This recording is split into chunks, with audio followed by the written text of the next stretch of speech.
to the Bleeding Burgundy podcast, a Washington football podcast by fans for fans.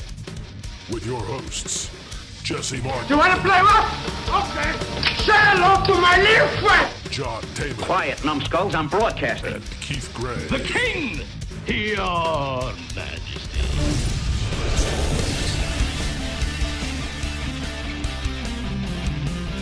And now here's your host, Jesse Martin. Hey everybody, welcome to the Bleeding Burgundy podcast, episode number 41 for any of you keeping track at home. We have decided to rotate the hosting duties for the show, so this week it falls to me. Aren't you lucky? You fucking A right you are. I sure am the one and only John Taman, and that's right, I am hosting the show this week, which means you get to listen to me.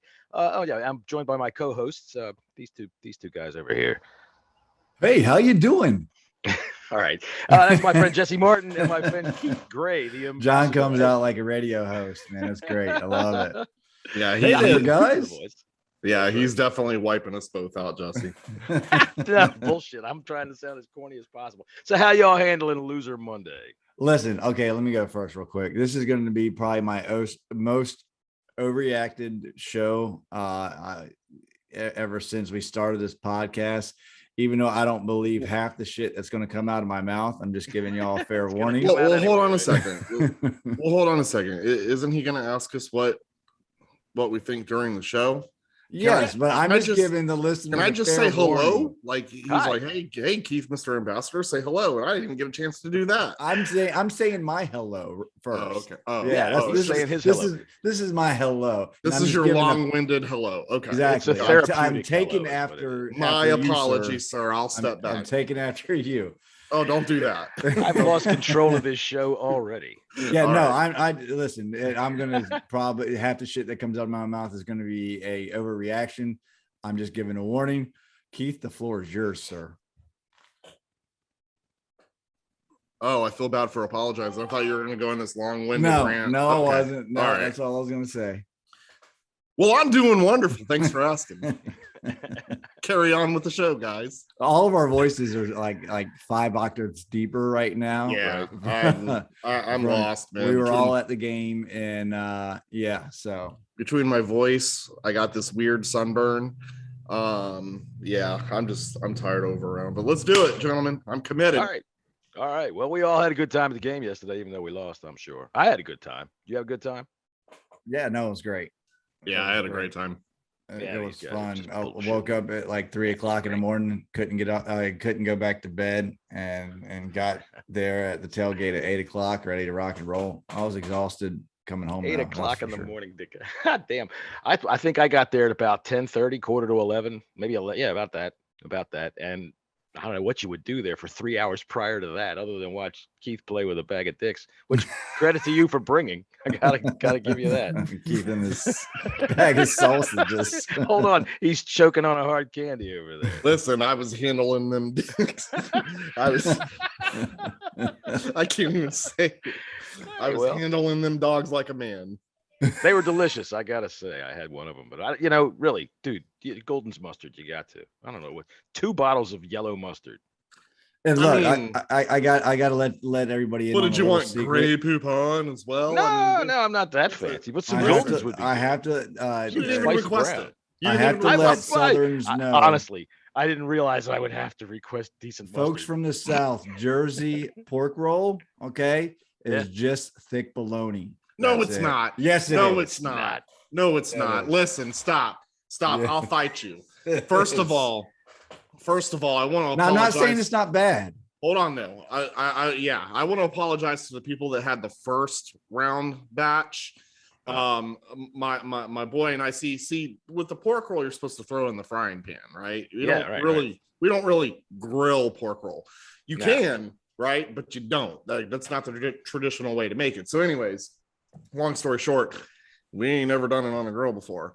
And so when we threw the first batch down, woo, they were frisbee hockey pucks on one end. I mean, blacker than black. And there was some where we had to sneak throw away so people didn't see that we were throwing it away. But you didn't have to. They were throwing it away.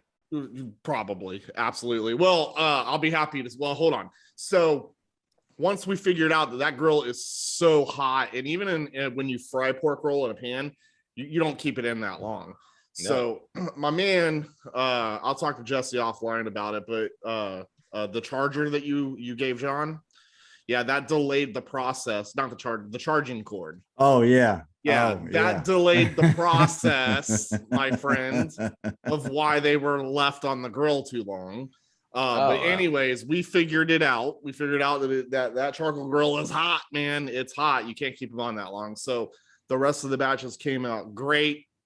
And honestly, it was not a popular item in the beginning, but when people towards the end started showing up, before I walked into FedEx, we only had 2 left. And I was like, good Lord, either they were hungry and did not care about what that pork roll looked like, but they were hungry. One person told me that was the weirdest tasting hamburger they ever had.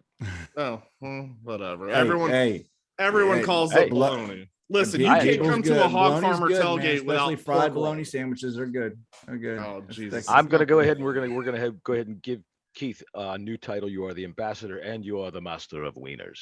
Master of wieners. I'll take it. All right, because they were good. There were some good dogs. All right, so overall impressions of the game. It was a loss. You know, it was a slow burning loss. It was something that stuck in you for a while. It took a while to bleed that one out. Overall I'm impressions. still sieving blood right now. I'm just letting you know. Yeah, it's hard. It's that one's hard to get over, just because the overall feel to the game going in, for one. Because listen, I called for the loss straight up. I just didn't think we were going to lose like we did. It was a weird game from top to bottom. It was weak. All right, so we'll start because the defense is supposed to be our bell cow, right? That's supposed to be where we're hanging our hat. Supposedly. So, your impressions of our defensive effort, Keith. I'll start with you. So I'm going to give my overreaction of this. Okay. Putrid. Horrendous. Top 5 defense. Is this what happens when the national media starts talking about our defense? Is this how we're going to play every single week? Putrid. Go ahead, Jesse. Listen, if they were soft, That's man. Good enough right there. They were soft, and not only coverage wise goes, but coaching as well. I got a lot. Is this your overreaction?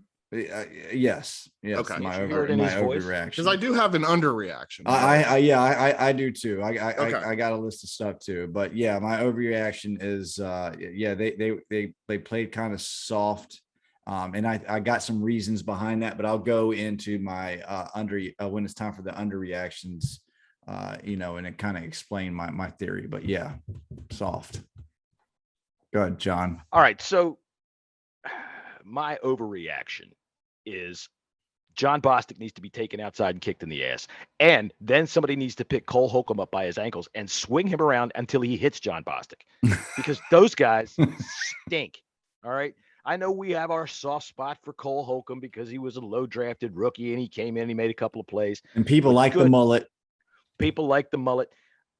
But God bless America, the dude doesn't know how to get to the sideline. You could give him a goddamn motorcycle. He's not going to get there in time. He's just not going to get there. He doesn't have the instincts to be able to cover out into the flat, which brings me to John Bostic, who has no idea where the goddamn flat is. The dude sits there looking on his phone on Google Earth trying to find it while the running back is flying by picking up a pass.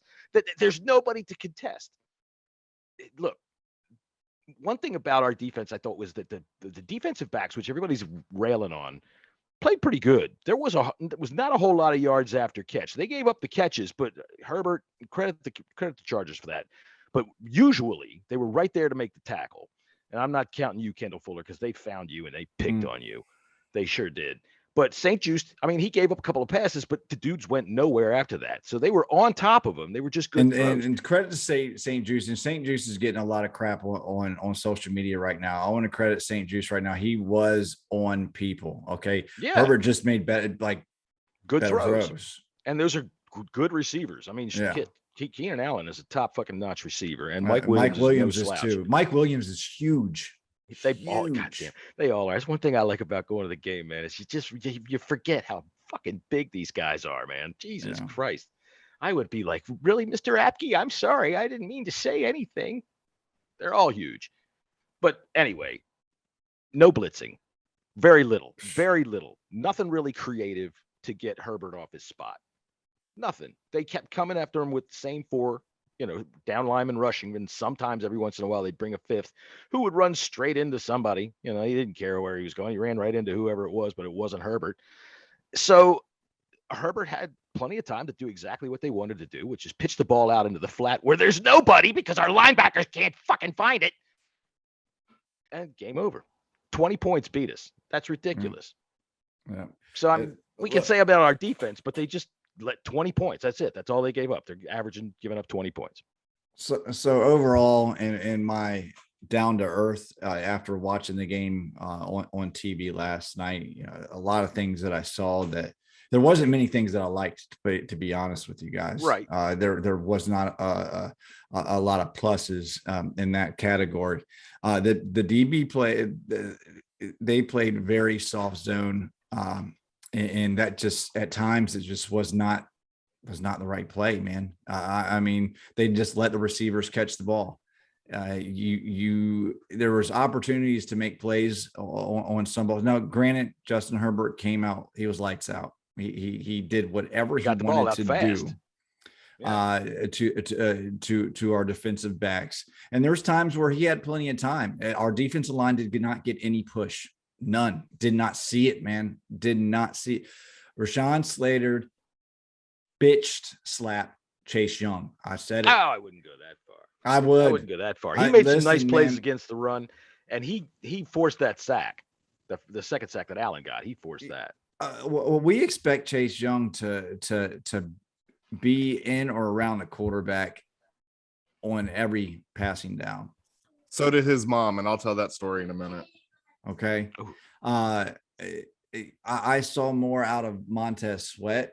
I mean, and then Chase Young, when Chase Young got moved through the other side, you saw a little bit more. Okay. But to be one of the favorites to win Defensive Player of the Year, you would expect he'd be able to handle a rookie a little bit better than he did. And Rashawn Slater gave up 0 pressures all game.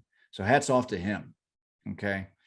I got headphones on. Bostic still sucks. I think John made that pretty clear. I'm not sure what he's still doing on the field. I don't know what he's still doing on the team. Listen, I'll tell you. I'm sorry. Go ahead. Finish your point there. I want to tell you something about him. I really think Ron and company made some errors this offseason when it came to our linebacking core. And no, I'm not talking about Jamin Davis. Okay, that kid's going to be fine. I have faith that he's going to be fine.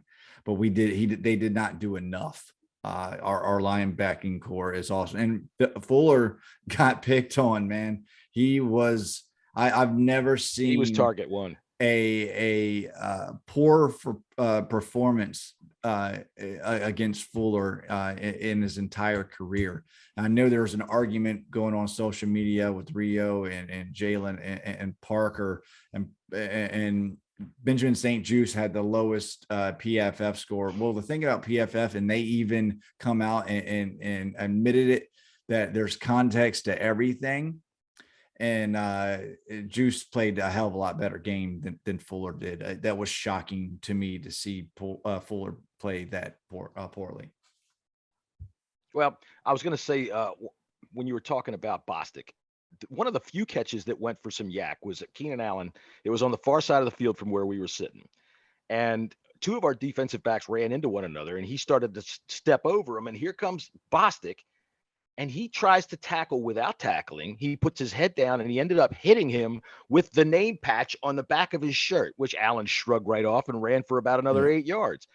That pisses me off more than practically anything. Yeah, and it's not the only time we saw that. There was poor tackling yesterday too.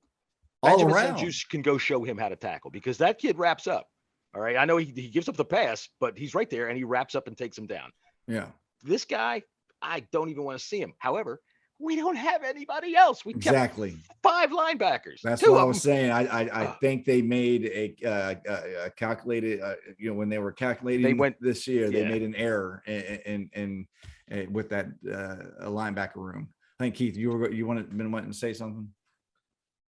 Well, my underreaction is this, and I don't Google search. I'm going to go off what my eyes saw yesterday at the game live, right? So I don't care about PFF.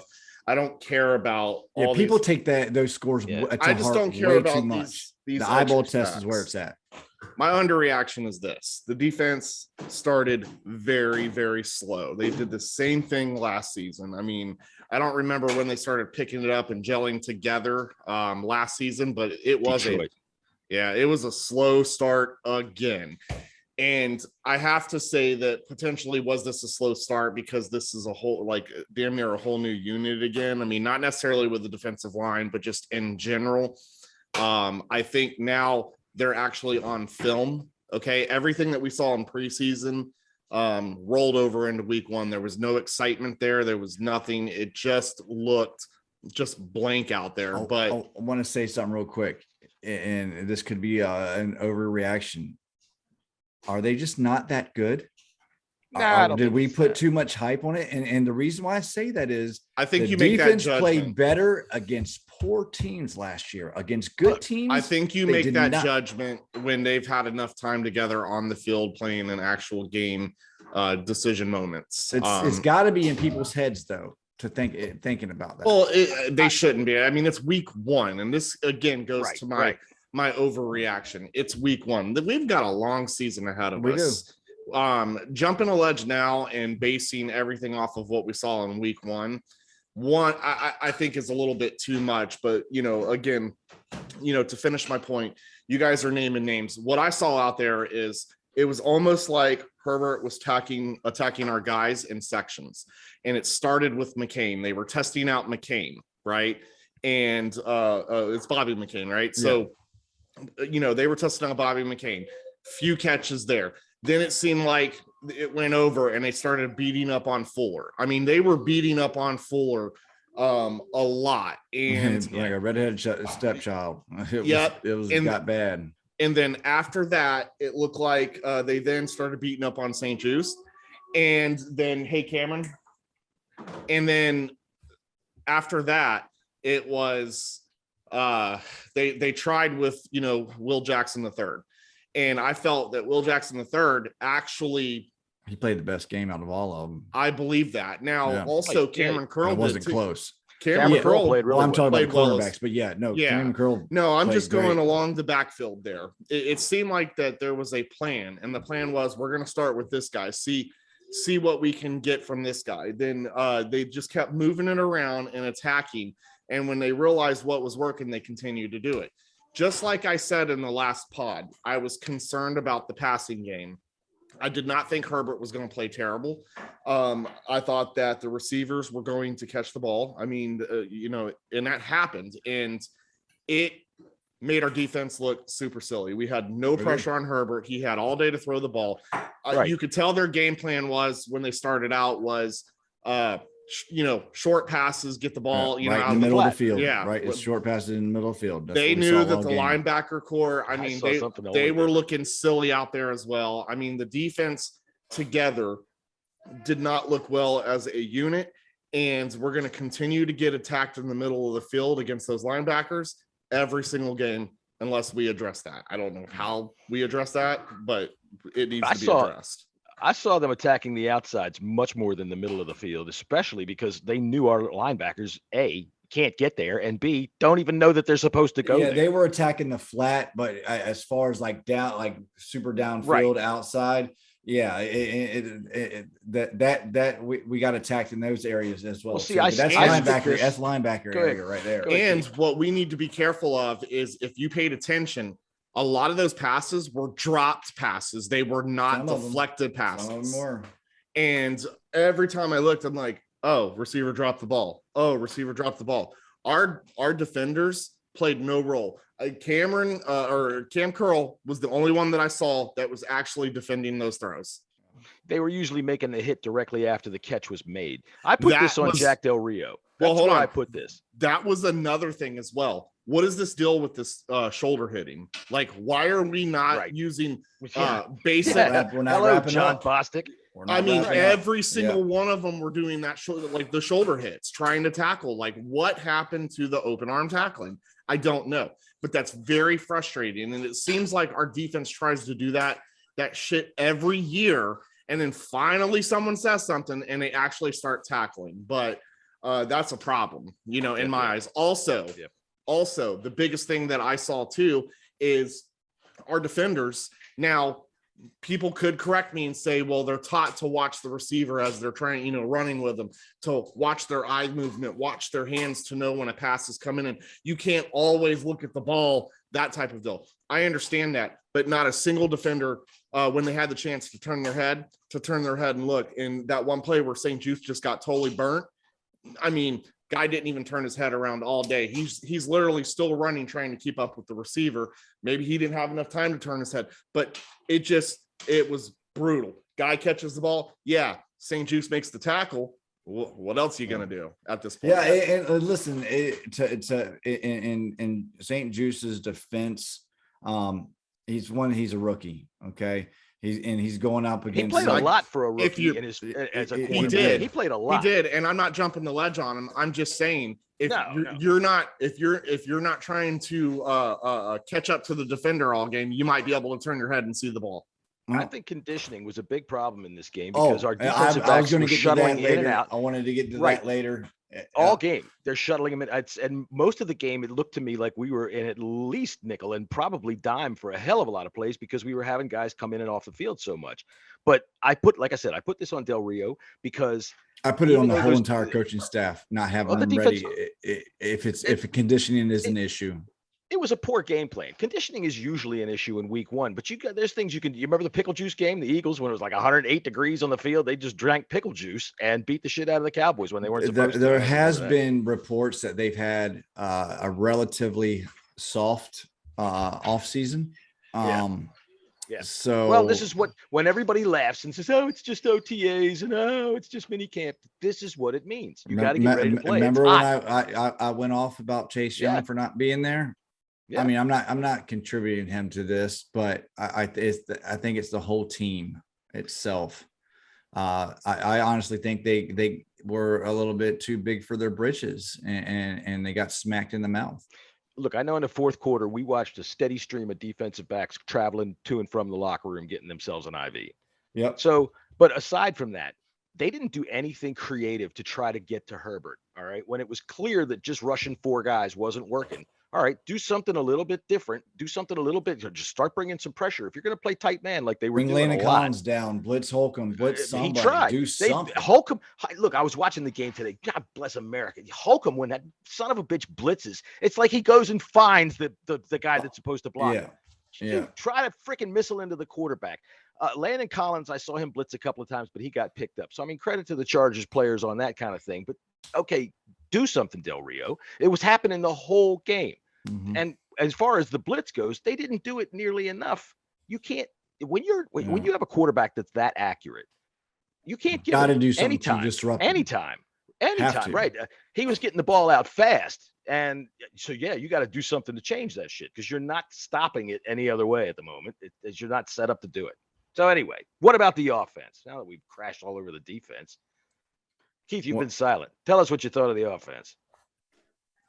Well, obviously, with Fitzpatrick going down the way he did, and is this overreaction? Oh! Let me overreact. Help! Putrid. I fallen and I can't get up. Putrid, disgusting. I called this in the preseason. We weren't scoring the ball then, and I felt like we were gonna just roll right into week one, kicking field goals all game. And guess what? That's exactly what we did. Putrid. My overreaction is we're going 1-16. Are you kidding me? Hennige's in. Yeah. No, look. Yeah, man. I do not put the blame on either quarterback whatsoever. Not even Fitzpatrick. And when I do my little breakdown, I'll go in a little bit deeper on that. What's your overreaction, John? Hold on. I got another overreaction. Antonio Gibson should be taken by the barn and shot to death. So That's a bit of an overreaction. That fumble was bad news, but he had a good game overall. And the face mask that they missed in the first quarter, my overreaction right then and there was they ought to take that referee out and give him the freaking Mo eye poke. Boink! Because that sumbitch can't see a damn thing. There's no sense in him even having eyeballs. Just poke him right out of his head. And I think he was right in front of the play. If I remember correctly, when I was rewatching it, he was right in front of that play too. I couldn't believe that. I mean, it wasn't one of those quick face masks that you just, it happens, and then the guy takes his hand off. He grabbed him and held him with his head so that he could get a hold of him before he took him down. So, yeah, my overreaction was that the refs didn't do us any favors except for one rather large favor. But like you said, what the hell was that? But offensively, it's hard to click when you only have the ball for 23 minutes. And that's the bottom line of it right there. The freaking Chargers were 14 and 19 on third down. We couldn't get off the field. The offense can't do anything. So people that are going to do the Heineke argument this one way or the other realize you can't help if you don't have the ball. Well, yeah, that's one thing I forgot to mention during the defense. 14 of 19. Okay. Third downs. Made 14 of 19 third. You're not going to win that fucking game. Nope. And we almost did. That game was there for the taking. It was. It was there for the taking. We held them to 20 points. We also could have been down by 40 points too. Could have been, should have been. But anyways, back to the offense. We're both speculating. Right. I'll go for my reaction, underreaction. Look, the QBs, even if the beginning of that game when Fitzpatrick was in, he had no time to do anything with the ball. Okay. And this is a fact. I don't care who says, oh, Fitzpatrick sucked. That was not his fault, because both Cosme and Leno were just getting pushed aside like you pushing a 3-year-old aside. I don't blame Cosme. Whoever decided to put him one-on-one with Joey Bosa without giving him a single tight end help. Yeah. That's what I'm saying. Whose idea was that?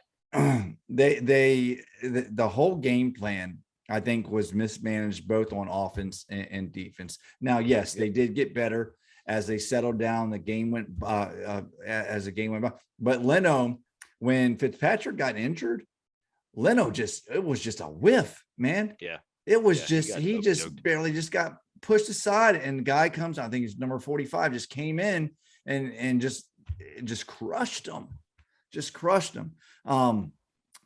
The O-line was not good all game long pass blocking. Now they did better run blocking. I'll give them that. Yeah. Antonio Gibson had a good game, except for the one play. I think both running the ball and receiving it out of the backfield. I'm tempted to give him a game ball if it wasn't for that fumble, that took all the momentum out of the game. I want to believe that we would have won that game if he didn't fumble.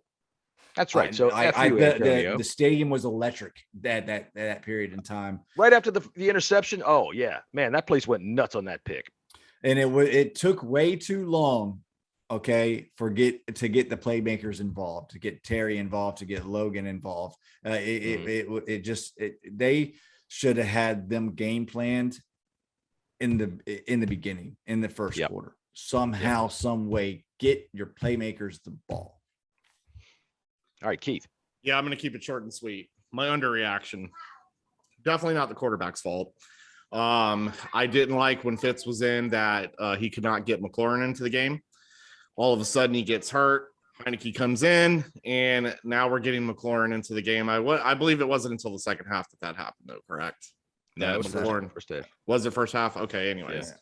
Yeah. Regardless, we know that McLaurin was ineffective. He was ineffective when Fitz was in there.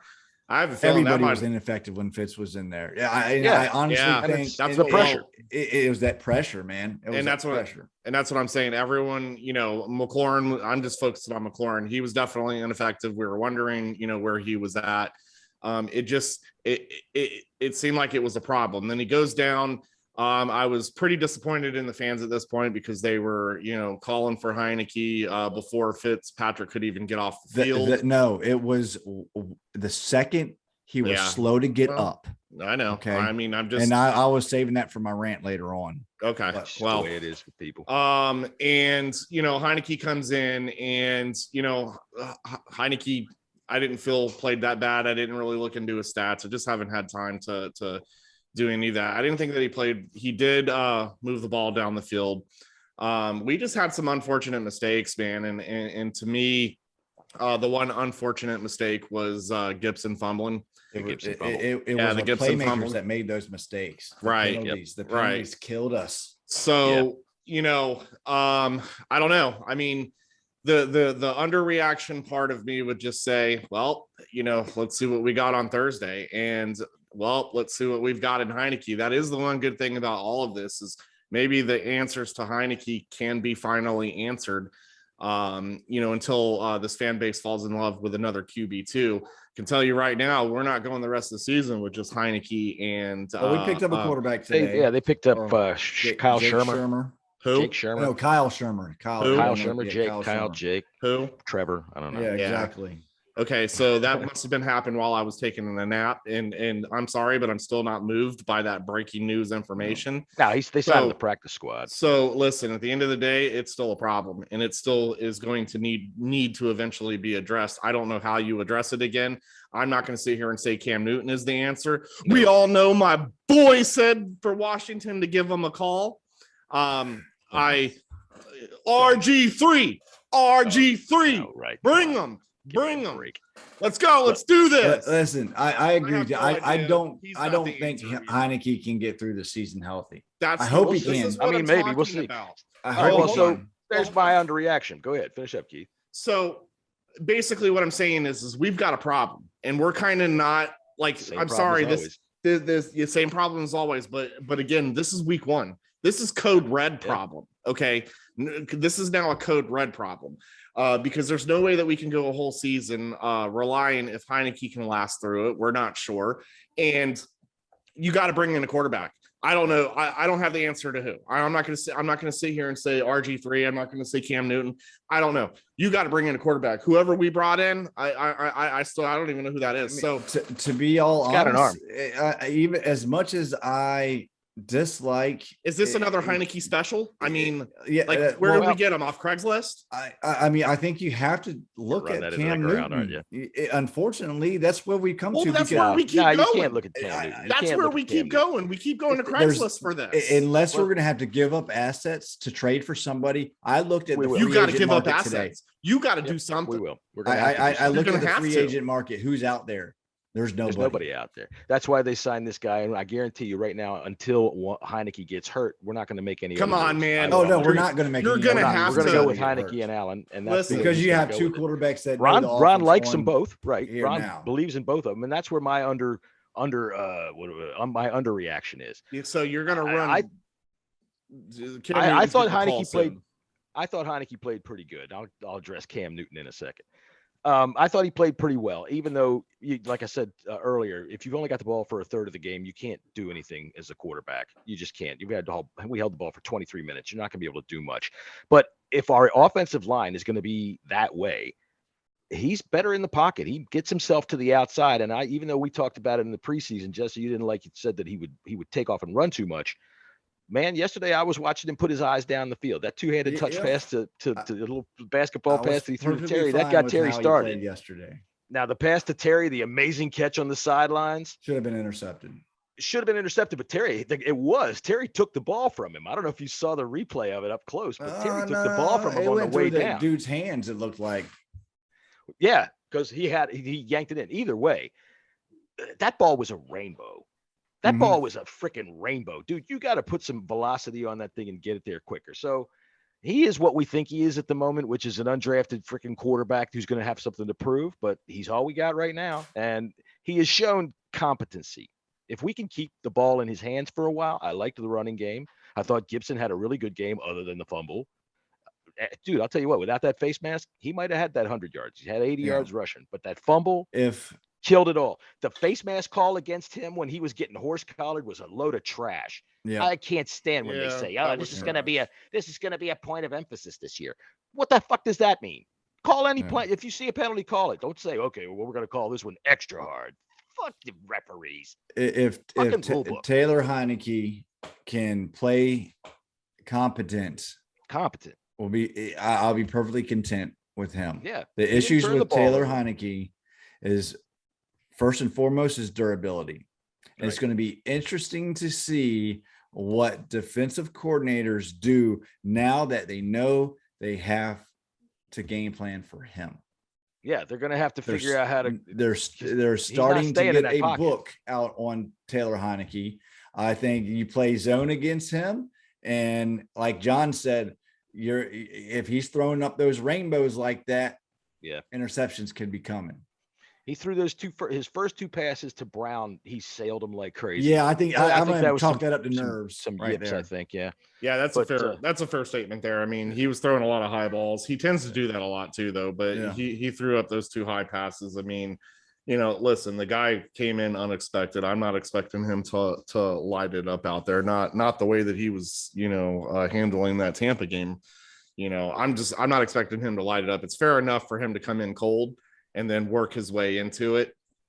This is, oddly enough, when he came in the game, I wasn't moved, and I wasn't like, when Fitzpatrick walked off the field, I wasn't like, oh my God, we're done this season. No, I wasn't either. I really wasn't. I was. I just said, like, oh, that's it. I said to myself, I said, well, that's right. I had to grab him by the shirt tail. Now you're sitting here watching the rest of it. Yeah, I just said, oh man, this sucks. This kind of changes things, but emotionally it changed nothing because I had no emotion into Fitzpatrick, nor do I have any emotion when it comes to. I felt bad, man. To Heineke. Nah, I mean, I hate seeing injuries like that, though. I do, but it's a part of the game. Fell down and broke his hip. That's exactly what happened.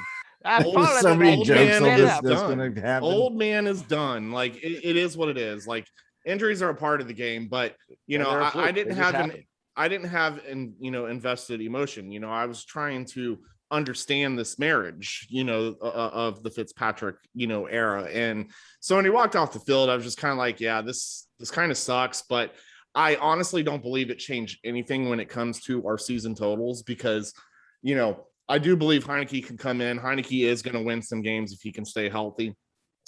This loss definitely wasn't on him. He was moving the ball down the field, something that Fitzpatrick wasn't doing when he was in. I mean, Fitzpatrick, he moved us down. He moved us down and got a field goal, even though they were teeing off on him. Yeah, well, like every Fitzpatrick was even Gus Farrat used to be able to do that too. What did he have? Like 6 minutes time of possession? Gus Farrat, Patrick Ramsey, Mark Brunell, they all used to do that too. I want to see sevens. That first quarter and the half was all offensive line's fault. They finally started to get it together, made a little bit of adjustments, helping out some of the ends or some of the tackles when they got it together. I had no issues with how Fitz was playing because he had no time. Right, Zero because time. he's a statue back there. And the fact of the matter is, with Heineke, he'll get out of that pocket when that kind of stuff comes around. And that makes it easier for Cosme to keep pushing a guy like Bosa down the field, rather than let him just come in and smash the quarterback. He can just push him around the outside and let the quarterback leak out into the flat where there's some open area and he can make a throw. I know you guys, I'm not too worried about it. I know you guys think that it's not going to hurt our season totals as far as wins and losses, but I have them winning pretty high. 2 less games. Yeah, I'd say that's me. And I've said this all along. I've went with a record of 9-8. So to me, dropping 2 games, like I'm with you there. Dropping 2 games doesn't really change the mindset of the season, in my opinion. Well, the Packers. I'm a little bit disappointed. I thought we were going to get at least 13 or 14 games from Fitzpatrick, and this hurt. It's. I thought we were going to get a whole season. I mean, the guy doesn't. I mean, that's hurt. What I was wanting to, but like I'm talking about minimum. Obviously that was the plan, but injuries do happen, obviously, especially the Washington football quarterbacks. But I want to talk about Cam Newton just for a second. So we brought it up before we moved on to John's next topic after I hijacked the show real quick. Sorry about that, John. Go right ahead. I do it all the time. Listen, everybody knows my feelings on Cam Newton. I did not want him coming in here to be the starting quarterback. The whole thing is right now is if there's another injury to Taylor or to Heineke, he'll still be there. You don't know that. Couldn't afford to go out and have to pay more than what you should for a backup quarterback on someone else's team. He knows the playbook. Maybe Cam Newton knows the playbook. So you would not can he run it? That's the problem. That is the problem. His but could skills anybody are else though? deteriorated. Could Pat Shermer or not Pat Shermer, but I should hope not. He's Pat like what? Shermer. 80, he's like 80 years old. Yeah, son, Pat Sherman's not running the ball. We've already lost one old man for the season. It's his son or grandson or something. Kyle Shermer. Shermer. He could. Who would be better, Cam Newton or Kyle Shermer? That no one's ever heard of. Here's one thing that I know is a fact, and that's in the NFL, quarterback talent doesn't go wasted. I don't care. They'll look over a lot of stuff. Freaking Michael Vick killed all kinds of dogs. People hated him, and they still let him come in and play because he can play. If a guy can play, he will play. And right now, Cam ain't playing. Cam ain't playing. So, and I think Ron's perfectly okay with that. Ron's passed on him every chance he's had to have him. That's true. So, he knows a little bit more than we do. Alex, I wonder if Ron still has Alex's number.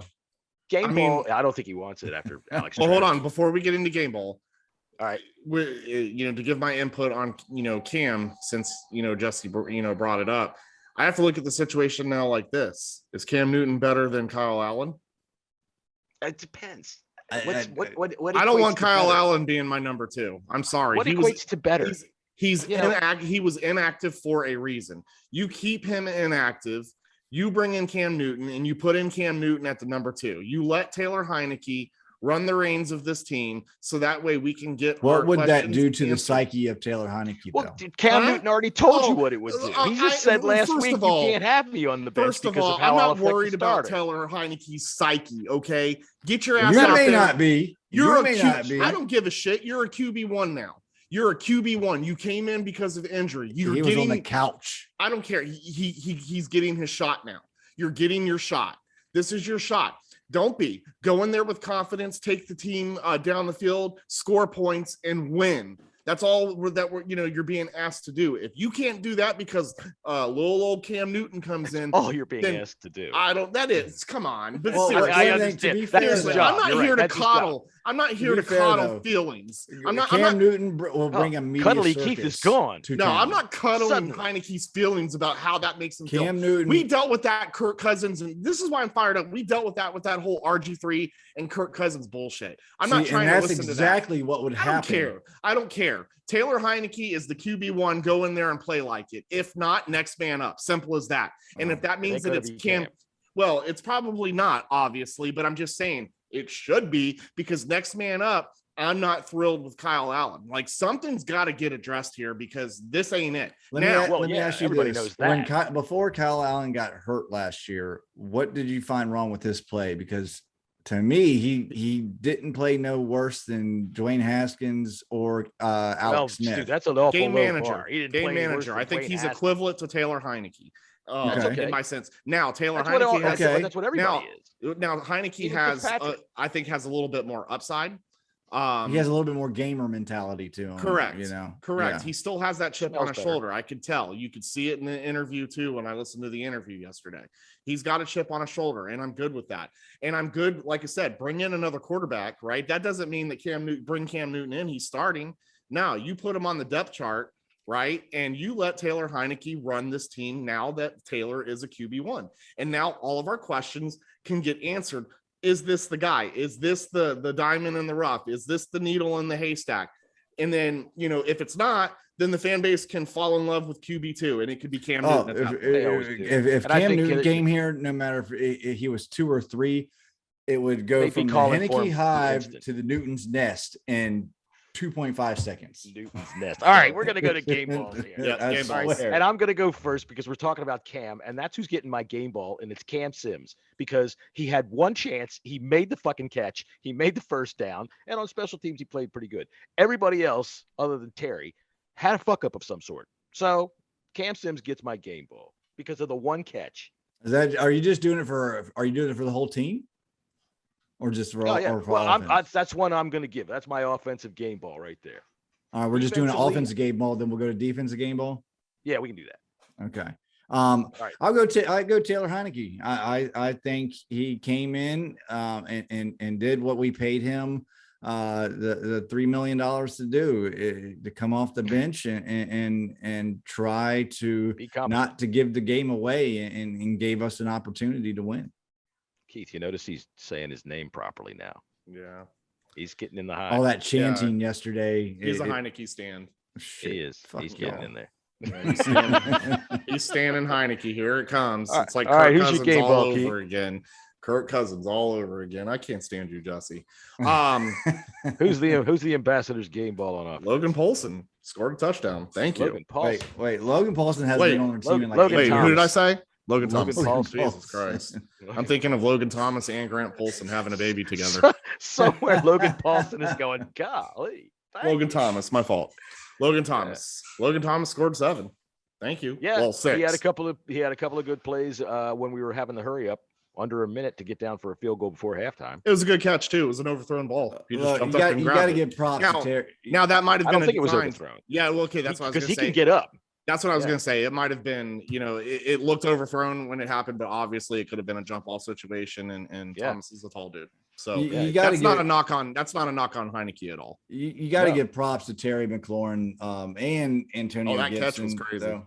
It was nuts. Number one, other than the fumble that kind of shot the wind out of the whole entire stadium, Antonio Gibson played a heck of a game too. Yeah, it shot the wind out of the stadium, except in that spot where the can't give him the game ball though, man. People. That fumble. That fumble changed the game. That's all right. All right, Keith, who's your defensive game ball?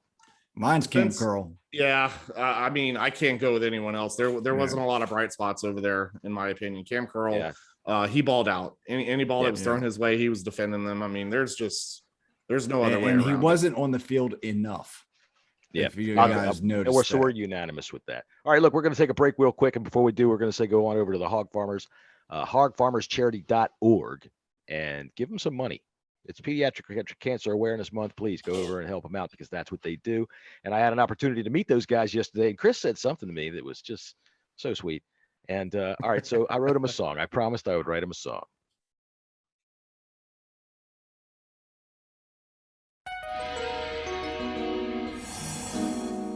This is my song for Hog Farmer Chris. Because nobody wears a hog nose on a hard hat like you. A song because he likes my voice. Which really might seem weird if you just thought about it like that. I mean, two men coming up to one another and one of them says that. It just seems kind of strange, but I totally understood.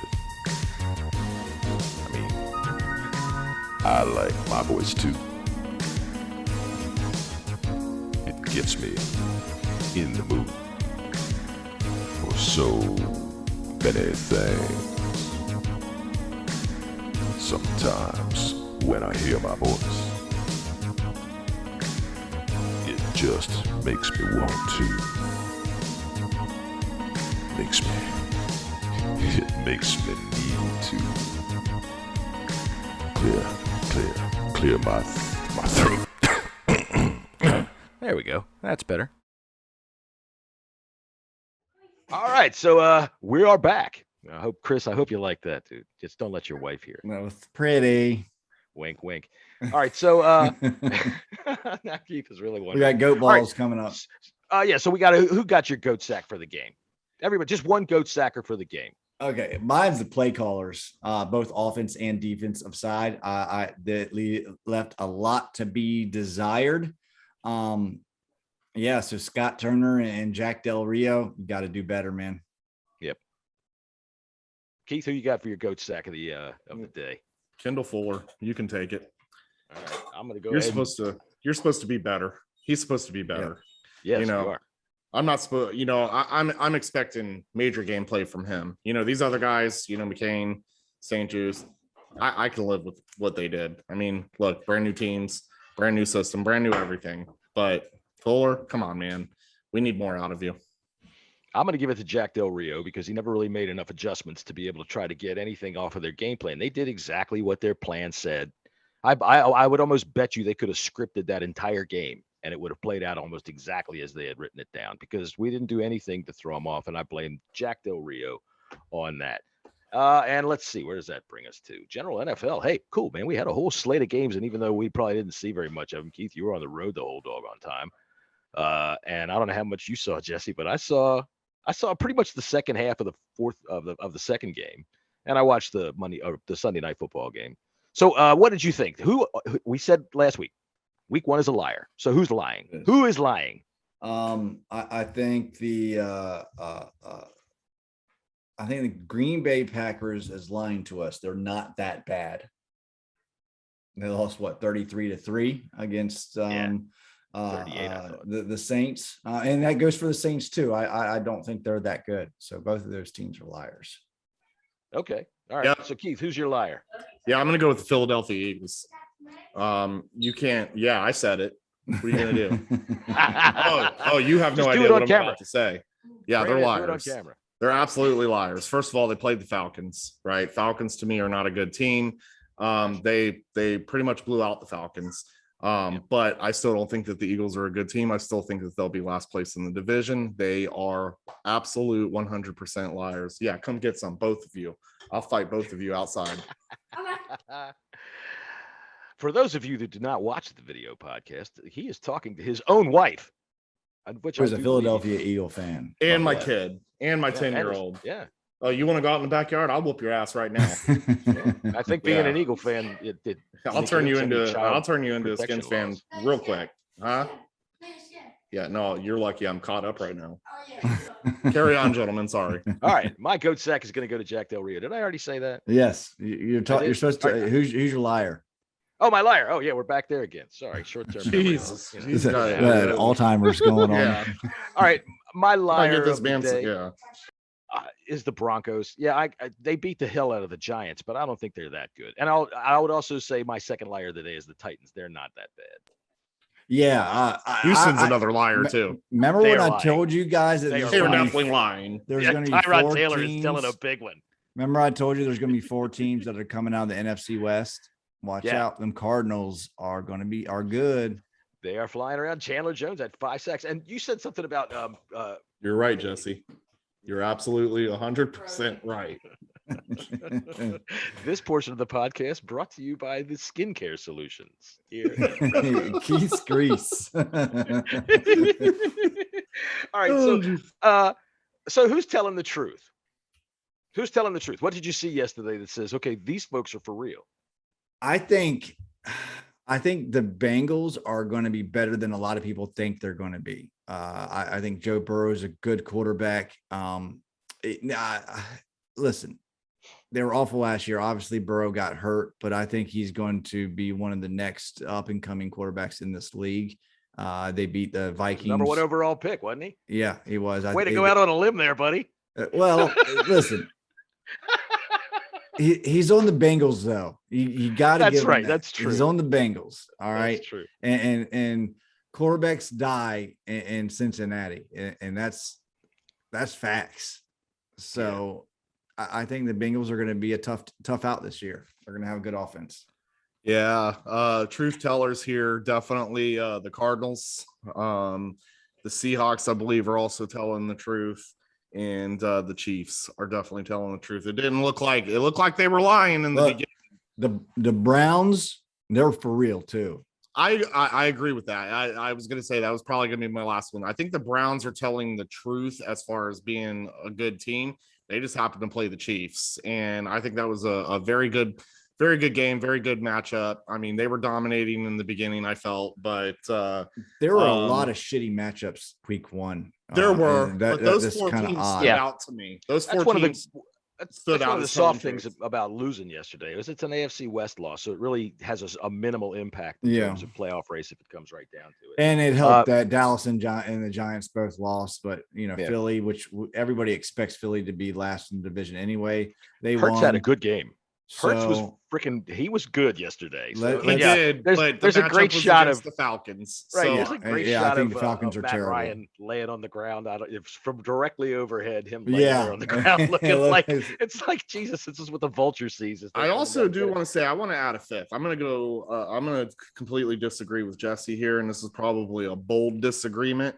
I think the Packers are telling the truth.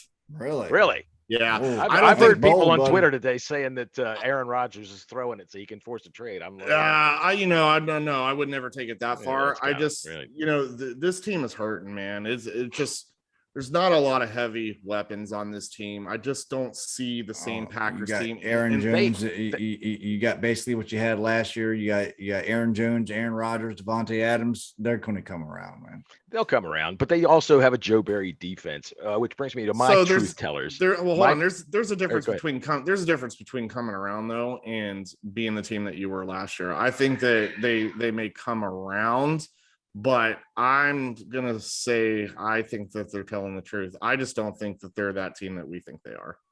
But go ahead, John. It'd be cool if you're right. That's one of my truth them in a tellers. few weeks, so. That's one of my teams telling the truth, and it's the Saints. And it's not necessarily the Saints defense because Rodgers was throwing the ball badly, but Jameis Winston told the truth. And I know that nobody believes in this guy. You and I do. Number one, I do. And everybody scoffs when you say, look, man, he was nearsighted. He got his eyes fixed. If you are not nearsighted, go get somebody who is and put their glasses on and try to look down 50 yards or so and see what the hell's going on down there. That dude threw 5 touchdown passes. And I think he's the first quarterback to ever throw 5 touchdown passes for less than 145 or 150 yards. And you got to take that consideration too. It was only 143 yards. No, he had 140. It says here 148, 5 touchdowns. Well, he didn't need to. In a blowout loss, in a blowout victory, you didn't see Jameis throwing the ball, winging it all over the field and trying to get stupid and doing crazy things. He kept the game within itself. He played well, and he freaking performed, and he showed up. He's telling the truth. The Saints are for real, and it's because Jameis. I agree. All right, the Chiefs told the truth because you just can't look. Patrick Mahomes is one of those guys. The best way to to beat the Chiefs is to lock that guy in a fucking safe for the game. Chain him up like freaking Houdini, lock him in a safe, and leave him there for the game so that you can't even get him near the stadium. The Seahawks told the truth. Tyler Lockett, that dude is freaking badass. Everything he catches is a touchdown. He had 2 scores, right? He catches, he had 2 scores, and they're of course bombs. Everything he catches is bombs. A touchdown. Yep. That dude is just badass, and he is so underrated, so under the radar all the time. Tyler Lockett is a stud. So there's my truth tellers: the Seahawks, the Chiefs, and the Saints. Jameis Winston. All right, so let's see what do we got left here on the big show. All right, so the Giants. What did you think of the Giants? I thought that was great. We got them coming up Thursday night. You got no thoughts about that? We watch Daniel Jones do exactly what Daniel Jones is supposed to do. Was I frozen like a monkey again? No, just I think Jesse and I were a little distracted looking at the phones. Sorry. Yeah. Right. No. I mean, something must be happening on Twitter. Listen, if you were looking for professionalism, you ain't gonna get it on this show. I'm doing my best. You're doing great, sir. You're doing. I'll put my radio voice back on if I have. I do not believe in Daniel Jones. I don't give 2 shits about him. If we do not fix the mistakes that we did, and I honestly think that this game that we played on Sunday is going to leave a bad taste in their mouth, and they're going to come out firing. I mean, look, the so-called elite defense got smashed in the mouth yesterday. Theirs? I didn't realize theirs was so-called elite. No, I'm talking about ours. Oh, ours. Yeah, ours. And they're going to want to come and get after Daniel Jones. As we all know, the Giants' offensive line is very bad. Putrid, I think is the word of the day. As Keith would like to Give say. It to us, Keith. Putrid. There it is. So if we don't tee off and get Today's 19 and a half sacks by the letter P. If we don't get 19 and a half sacks, I'm done. 19 and a half? I'll go with that. 19's got to be 19 and a half. Yeah, I'll tell you this thing. Saquon Barkley scares me, even though everybody says he didn't look like he was ready yesterday, which is very possible. But he didn't get hurt either, which could give him the guts that he needs to have. And if they manage to get him those little passes in the flat like we saw yesterday, it's going to be a long evening because we can't cover the flat. And no matter what anybody saw about our defense yesterday, we can make adjustments on play calling, but they can't make adjustments to make John Bostic be able to figure out how to get the fuck out there. They can't make an adjustment to show Cole Holcomb finally, look, you see that over there? That's called the flat, and you have to cover it. So I'm worried about that. I am worried about the short passing game to those outsides, and I'm worried about Saquon Barkley, but not Daniel Jones. Yeah. What about you, Keith? Yeah. So Saquon Barkley could potentially be a problem, and I do agree with you 100%. I don't think it's going to be running. I think it's going to be those short flat passes.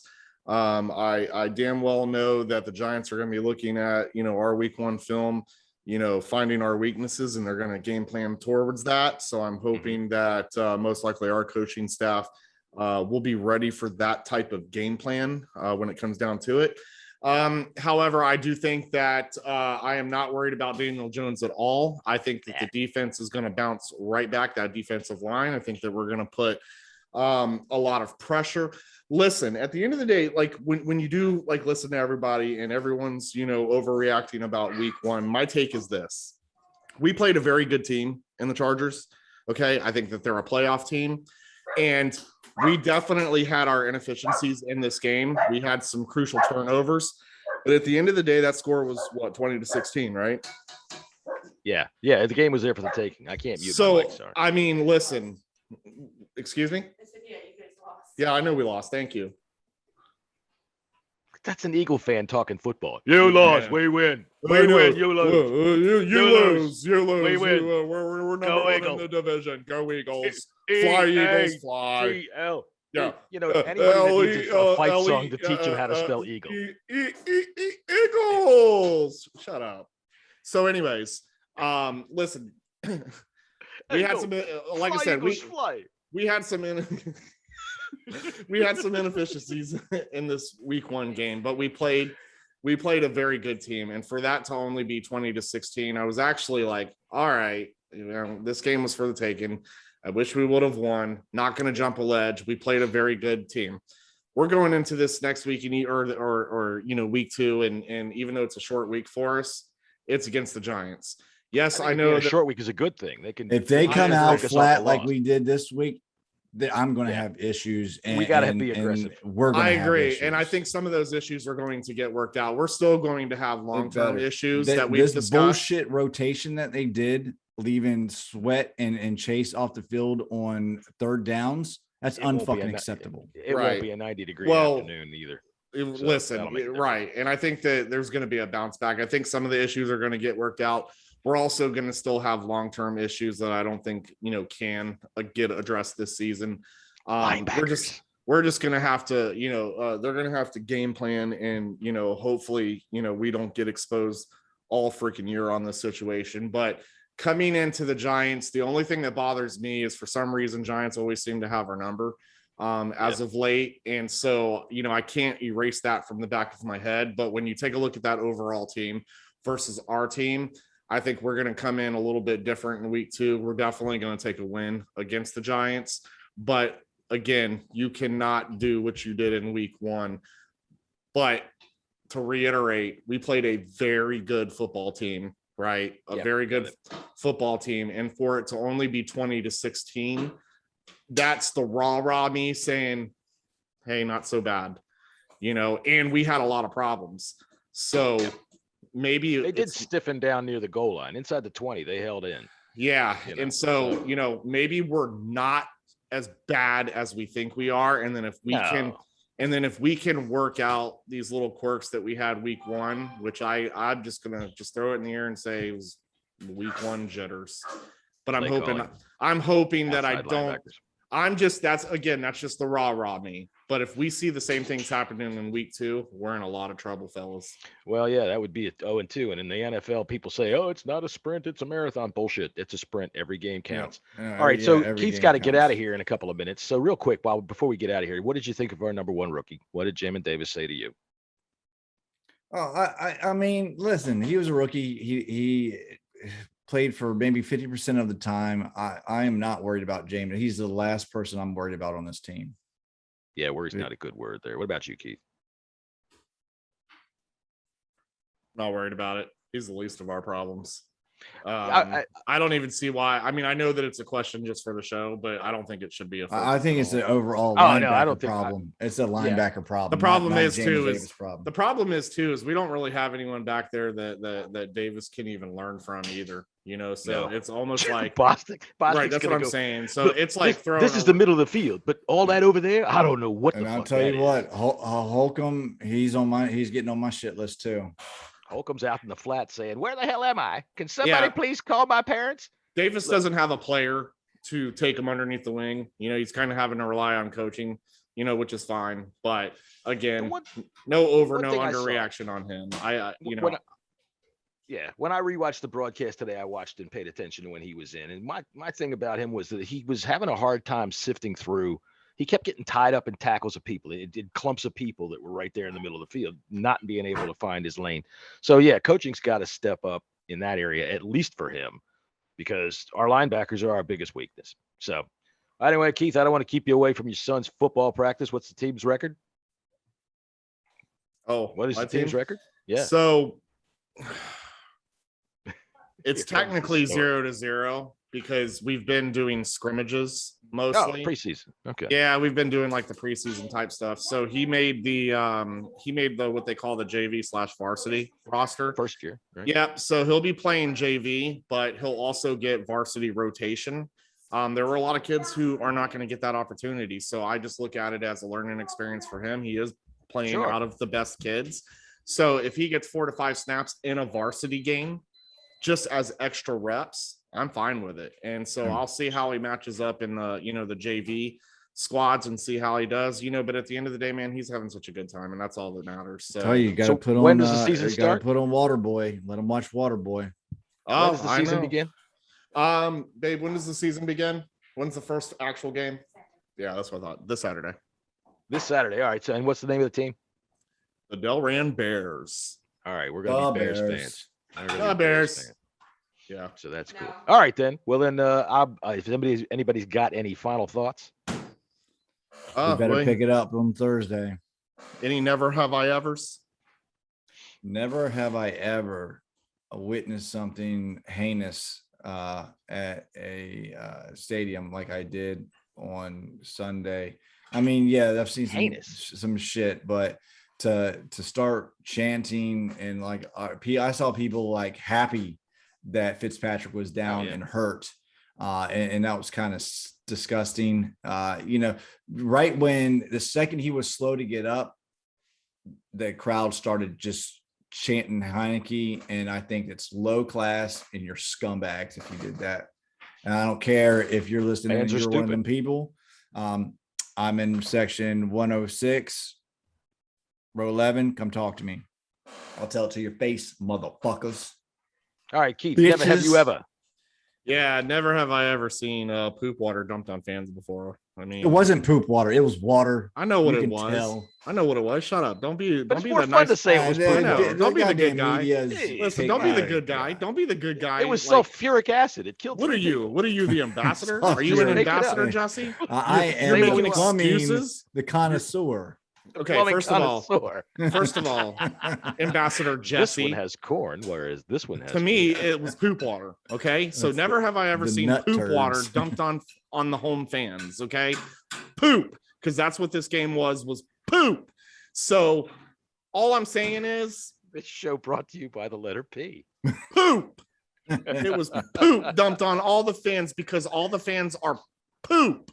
But never have I ever seen a bunch of fans chant "Let's go Redskins." Oh my God. That didn't make the television. I was hoping it did. Man, sure I got it was on a commercial break. I tweeted that out during the game, and cool. So many check marks retweeted my retweet. It was crazy.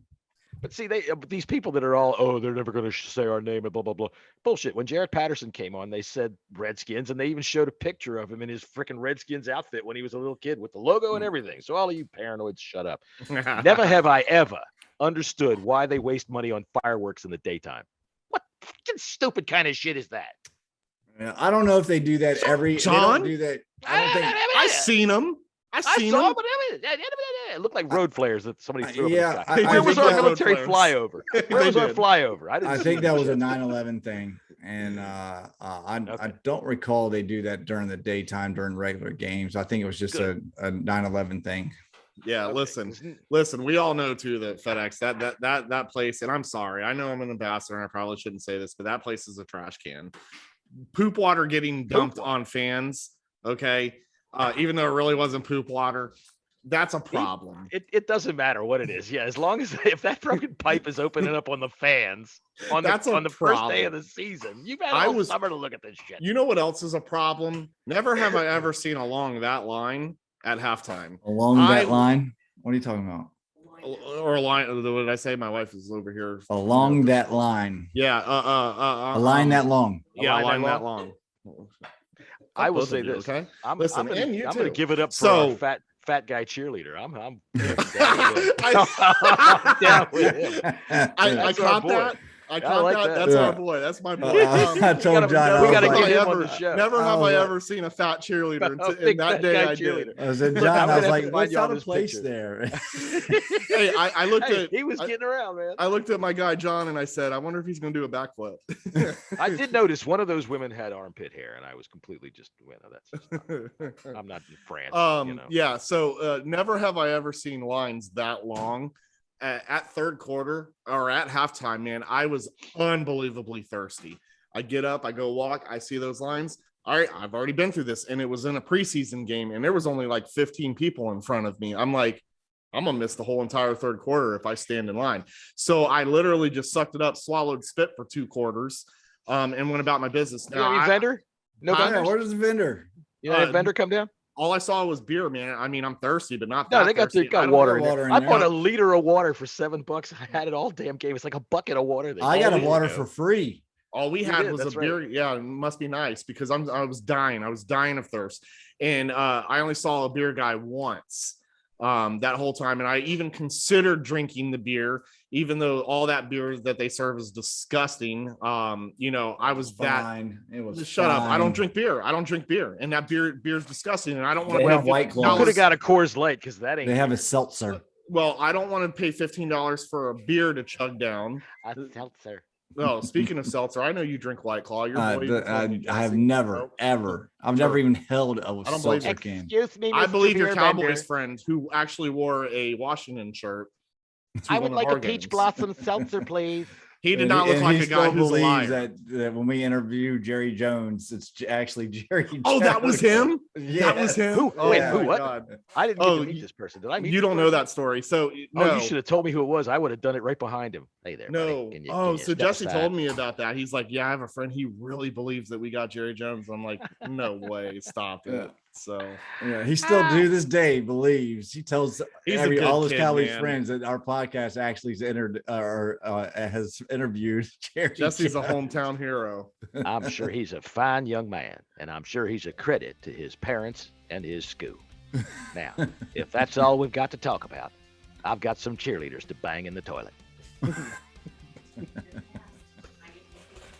right, T-shirts fellas. 15% off. Come on down. Home opener coming up. I got to go, gentlemen. I'm being summoned. All right, then we will see you again Friday after our victory against the Giants. Hail Until then, hail to the to team. the team. Peace.